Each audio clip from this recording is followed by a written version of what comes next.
मेरे को वैसे तो विश्वास है कि भारतीय जनता पार्टी मुझे जो है टिकट देगी, लेकिन अगर मेरे को टिकट नहीं भी देती है, जिस भी उम्मीदवार को भारतीय जनता पार्टी टिकट देगी उसके लिए पूरी तन्मयता के साथ जिताने का उसको काम करेंगे। भाजपा की सरकार पूर्ण बहुमत के साथ तीसरी बार हरियाणा प्रदेश में बनेगी। और कांग्रेस के पास अगर विपक्ष की हम बात करें तो उनके पास तो कोई राजनीतिक ज़मीन ही नहीं है। वो तो आपस में लड़ रहे हैं, कहीं हुड्डा लड़ रही है, कहीं हुड्डा जी लड़ रहे हैं, कहीं शैलजा जी लड़ रही है। उनकी तो जो आपसी जो परिवार की जो कलह है वो ही ख़त्म नहीं हो रही। और वो समस्याएं बहुत बड़ा चढ़ा के जो बताई जाती है उतनी समस्या है नहीं। ये विपक्ष का एक एजेंडा है और विपक्ष तो अपनी उस भूमिका में रहते ही हमेशा।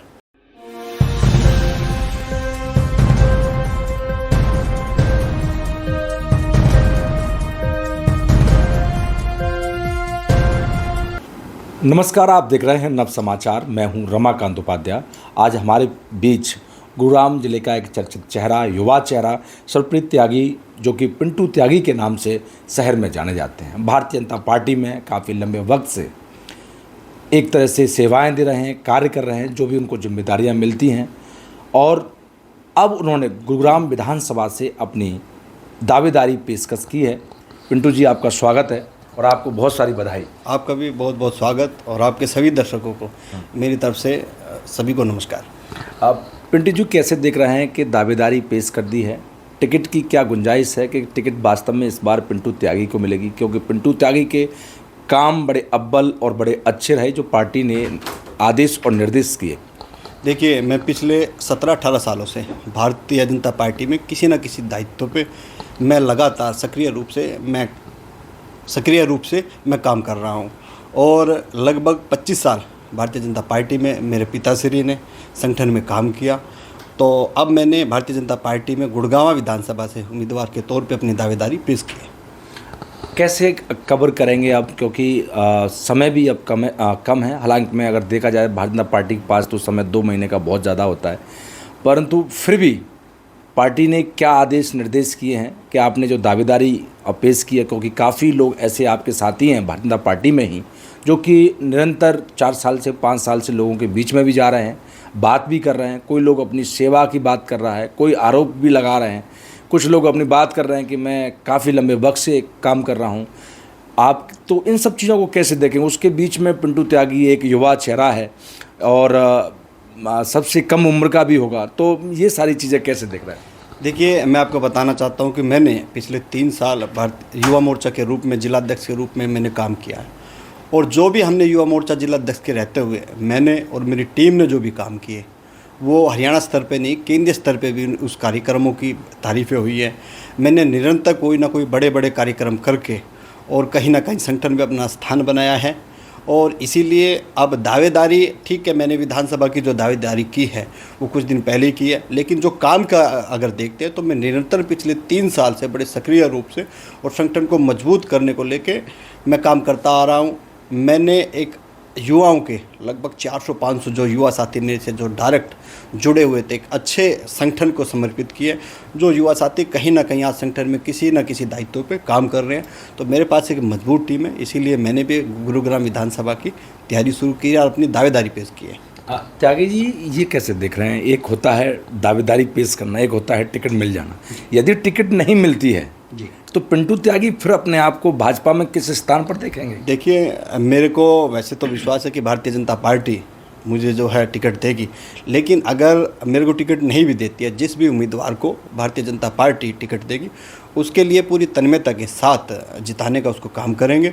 और मेरे को ऐसा लगता है कि पिछली बार हम 35,000 वोटों से लगभग जीते थे, अब की बार हमारा ये आंकड़ा 70,000 वोटों से जीतने का रहेगा। परंतु जिस प्रकार से और भी विपक्ष के नेता हैं इस बार अपनी दावेदारी ठोक रहे हैं और प्रदेश के अंदर भी ऐसा लोगों के मैसेज जाने लगा है कि इस बार सरकार बदलने के चांस हैं, तो क्या आप इसमें बिलीव करते हैं कि भाजपा की सरकार हरियाणा में नहीं रहेगी? मैं ये कहता हूँ कि भाजपा की सरकार पूर्ण बहुमत के साथ तीसरी बार हरियाणा प्रदेश में बनेगी। और कांग्रेस के पास अगर विपक्ष की हम बात करें तो उनके पास तो कोई राजनीतिक ज़मीन ही नहीं है। वो तो आपस में लड़ रहे हैं, कहीं हुड्डा लड़ रही है, कहीं हुड्डा जी लड़ रहे हैं, कहीं शैलजा जी लड़ रही है। उनकी तो जो आपसी जो परिवार की जो कलह है वो ही ख़त्म नहीं हो रही। और मैं पूर्ण विश्वास के साथ कहता हूँ कि भारतीय जनता पार्टी पूर्ण बहुमत के साथ प्रदेश में सरकार बनाएगी। जब से मनोहर लाल खट्टर जी गए और नायब सिंह सैनी जी को बनाया, तो नायब सिंह सैनी आए दिन रोज़ लोगों के बीच में पहुंच रहे हैं, नई नई घोषणाएं कर रहे हैं। तो ये चुनावी स्टंट तो नहीं है? मतलब लोग बाग कह रहे हैं कि यार अब घोषणाएं क्यों कर रहे हैं, आपने 4.5 साल से घोषणाएं नहीं की। तो आप जिला महामंत्री भी हैं, एक आपके पास अच्छा दायित्व भी है, तो आप राजनीति को समझते भी हैं, 18 वर्ष से राजनीति में आप अपना समय दे रहे हैं। तो इन सब चीज़ों को जब चुनावी टाइम आता है तो इन सब चीज़ों को कैसे देखते हैं? देखिए, घोषणाएं जो होती हैं वो ज़रूरत के हिसाब से होती है। जो जो लोगों की जो जनता की जो डिमांड आती है किसी भी काम की, तो सरकार पार्टी उस पर मंथन करती है और फिर उसके बाद घोषणा करती है। आपने देखा होगा कि काफ़ी दिनों से गुड़गांव में सिविल हॉस्पिटल का एक विषय चल रहा था, लेकिन कहीं ना कहीं जो सरकार का जो एक ध्येय था कि ये एक बड़ा बने, इसमें फैसिलिटी अच्छी हो, इसीलिए माननीय मुख्यमंत्री जी ने कल 990 करोड़ रुपए का बजट पेश करके और 700 बेडों का, मेरे को नहीं लगता कि पूरे हरियाणा की बात छोड़ दे, अगर कोई भी सिविल हॉस्पिटल पूरे देश के अंदर 700 बेड का कोई सिविल हॉस्पिटल होगा। तो सिविल हॉस्पिटल से याद आता है गुड़गांव, क्योंकि आए दिन ये चर्चा में एक विषय बना रहता है कि चिकित्सक की व्यवस्था, ड्रेनेज सिस्टम, पानी की समस्याएं तमाम रहती हैं, और आप सत्ता के अंदर, सरकार के अंदर बैठे हैं त्यागी जी, तो कैसे देखते हैं इस चीज़ को? क्योंकि कहीं ना कहीं गुड़गांव की जनता परेशान तो है। देखिए, जो पानी की समस्या, जो ड्रेनेज की समस्या है, जब बरसात अधिक होती है तो घंटा 2 घंटा कहीं ना कहीं वो समस्या होती है। जब कहीं ना कहीं बारिश अधिक होती है तो वो समस्या होना एक लाजमी है। लेकिन आप जब देखोगे घंटा 2 घंटे के बाद वो पानी का उस समस्या का समाधान हो जाता है। और जहाँ ड्रेनेज की समस्या की बात करें, समय समय पर उनकी सफाई भी होती है, उनके ऊपर काम भी होता है। तो जो समस्याएं बहुत बड़ा चढ़ा के जो बताई जाती है उतनी समस्या है नहीं। ये विपक्ष का एक एजेंडा है और विपक्ष तो अपनी उस भूमिका में रहते ही हमेशा। अब कैसे देख रहे हैं कि दावेदारी पेश कर दी, सब कुछ आपके सामने है, अब लोगों के बीच में जन संवाद और जन समर्थन के लिए पिंटू त्यागी कैसे अब गांव-गांव, कॉलोनी या सेक्टर, मोहल्लों में कैसे पहुंचेंगे? देखिए, मेरे पास एक अच्छे युवा साथियों की एक टीम है और हमने अब जब से मैंने चुनाव की दावेदारी शुरू की है तो अब मैंने जाना शुरू कर दिया है। और ये नहीं है कि चुनाव आ रही है इसीलिए मैं लोगों के बीच में जाता हूँ। हमने जब युवा मोर्चा का कार्यकाल संभाला तो बड़े बड़े कार्यक्रम किए, लोगों के बीच में गए, जनसंपर्क अभियान प्रत्येक गांव में, प्रत्येक बूथ तक युवा मोर्चा ने चलाया। आज जिले का महामंत्री हूँ तो निरंतर आज भी मैं लोगों के संपर्क में रहता हूँ, मिलना जुलना मेरा रहता है। तो ऐसे ही अब लोगों के बीच में आना जाना शुरू कर दिया है हमने। पिंटू जी, एक बात बड़ी सामने निकल के आती है, टिकट की दावेदारियाँ नेता लोग करते हैं, आप भी कर रहे हैं।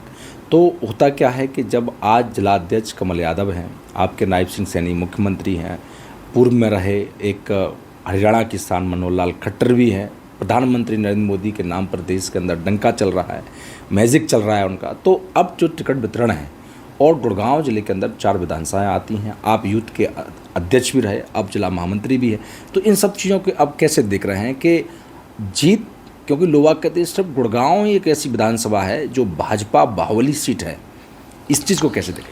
देखिए, पहले तो मैं आपको बताना चाहता हूँ कि जो गुड़गांव का संगठन है वो संगठनात्मक रूप से पूरे हरियाणा में सबसे मजबूत है। अभी लोकसभा के इलेक्शन थे, आपने देखा होगा कि गुड़गांव जो ज़िला है, कोई ऐसा ज़िला नहीं होगा जिसने 5.5 लाख वोट 2 विधानसभा पूरे ज़िले से जो है 5.5 लाख वोट दे के और यहाँ के प्रत्याशी जी को विजय बनाया था। आप बादशाहपुर गुड़गांव की बात करें तो लगभग इन्हीं 2 विधानसभाओं ने 2,25,000 वोटों से यहाँ से जिता के, यहाँ के जो कैंडिडेट है राविंदरजीत सिंह जी जो थे उनको जिता के भेजा है। और मैं आपको पूर्ण विश्वास दिलाता हूँ कि गुड़गांव जिले की चारों की चारों विधानसभाएँ हम जीत के माननीय मुख्यमंत्री नायब सिंह सैनी जी के झोली में हम डालने का काम करेंगे। और आपने देखा है कि जिला अध्यक्ष जी के नेतृत्व में आज पूरा संगठन आज चुनाव की तैयारी में लगा हुआ है। ये कैसे, जब आप कार्यक्रम करते थे, आपने ट्रैक्टर रैली निकाली, तिरंगा यात्रा रैली निकाली, जेसीबी मशीनों से निकाली, तमाम ऐसी सारी चीज़ें आई, तो वो थोड़ा सा और लोगों को बताइए। तो ये आपका स्टंट ये इस प्रकार के, इसमें आपके विधानसभा चुनाव में भी रहेंगे? देखिए, मैं एक चीज़ आपको बताना चाहता हूँ कि जैसा रोल होता है हाँ वैसा ही वो खेल होता है जी। जब मैं युवा मोर्चा का जिलाध्यक्ष था तो मेरी भूमिका दूसरी थी, आज मैं महामंत्री हूँ तो मेरी भूमिका दूसरी है। जब मैं युवा मोर्चा का जिलाध्यक्ष था, अब तो चुनाव की तैयारी कर रहे हैं। मैंने आपको पहले भी बताया कि हमने जो कार्यक्रम किए, हमने एक मुहिम चलाई थी कश्मीर फाइल की, जिसमें निःशुल्क 5,000 लोगों को हमने कश्मीर फाइल मैंने दिखाने का काम किया, और जिसकी तारीफ़ हरियाणा स्तर पे नहीं केंद्र स्तर पे हुई। जो हमारे राष्ट्रीय अध्यक्ष थे युवा मोर्चा के तेजस्वी सूर्या जी, उन्होंने भी उसकी तारीफ़ की। और ऐसे कई कार्यक्रम हुए जब कोरोना का जब काल था, जब हमें एक टारगेट दिया जाता था कि विधानसभा से आपको 25-25 यूनिट का ब्लड डोनेशन कैंप लगाना है। जब हमने विधानसभा के स्तर पे 250-250 यूनिट का ब्लड डोनेशन कैंप लगा के 1,000 यूनिट का ब्लड डोनेशन कैंप लगाया। ऑक्सीजन भी आपने लोगों को, हमने ऑक्सीजन का भी काम, हमने प्लाज्मा पूरे हरियाणा में गुड़गांव जिला जो युवा मोर्चा, उसने प्लाज्मा डोनेट का सबसे ज़्यादा 45 यूनिट का, जब दूसरे ज़िलों में 1 या 2 या 3 प्लाज्मा का डोनेट के काम होते थे, हमने 45 लोगों से प्लाज्मा डोनेट का काम किया। हमने जो तिरंगा यात्रा निकाली, हमने बाइक यात्राएं निकाली, हज़ार 1500 की संख्या में हमारी, चाहे हमने ट्रैक्टर रैली निकाली, तो हज़ार की संख्या में लोग रहते हैं। तो मेरे को ये संगठन में काम करने का जो अनुभव है, और मैं आपको बताता हूँ कि मेरी दूसरी पीढ़ी भारतीय जनता पार्टी में काम कर रही है, तो वो भी अनुभव कहीं ना कहीं उसका भी लाभ मेरे को मिल रहा है। और मैं आपको एक 2019 का एक उदाहरण देता हूँ कि भारतीय जनता पार्टी कहीं ना कहीं जो उनके कैडर बेस जो कार्यकर्ता है या जो पुराने कार्यकर्ता है, उन पे विचार करती है। आपने सोना से देखा होगा, संजय सिंह जी को टिकट मिली, इनके फादर पुराने कार्यकर्ता थे। गुड़गांव विधानसभा से सुधीर सिंगला जी को टिकट मिली, इनके फादर जो है बहुत पुराने कार्यकर्ता और वरिष्ठ कार्यकर्ता भारतीय जनता पार्टी के रहे हैं। बादशाहपुर की बात करें, मनीष यादव को टिकट मिली। ठीक है, मनीष यादव जी उस समय युवा मोर्चा के प्रदेश अध्यक्ष थे, लेकिन इनके फादर भी कहीं ना कहीं पुराने कार्यकर्ता भारतीय जनता पार्टी के रहे हैं, आरएसएस से जुड़े, हाँ जुड़े रहे हैं। तो मेरे फादर ने भी भारतीय जनता पार्टी में लगभग 25 वर्षों तक काम किया, और उनके बाद आज भारतीय जनता पार्टी में 15-17 सालों से मैं लगातार सक्रिय हूँ। तो मेरे को पूर्ण रूप से विश्वास है कि भारतीय जनता पार्टी अब की बार कहीं ना कहीं मेरे पे विश्वास जताएगी। सरप्रीत त्यागी उर्फ पिंटू त्यागी हमारे बीच मौजूद हैं। पिंटू त्यागी का कहना है कि इस बार भारतीय जनता पार्टी का पूरा विश्वास मेरे ऊपर है, और मुझे भी अपनी पार्टी के ऊपर पूरा विश्वास है, क्योंकि मैंने पार्टी के अंदर रहते हुए तमाम ऐसे कार्य किए हैं जो मेरे आदेश निर्देश मुझे दिए गए, उनका मैंने पालन किया है। टिकट देना पार्टी का काम है और दावेदारी पेश करना पिंटू का काम है, समय भी बकाया है।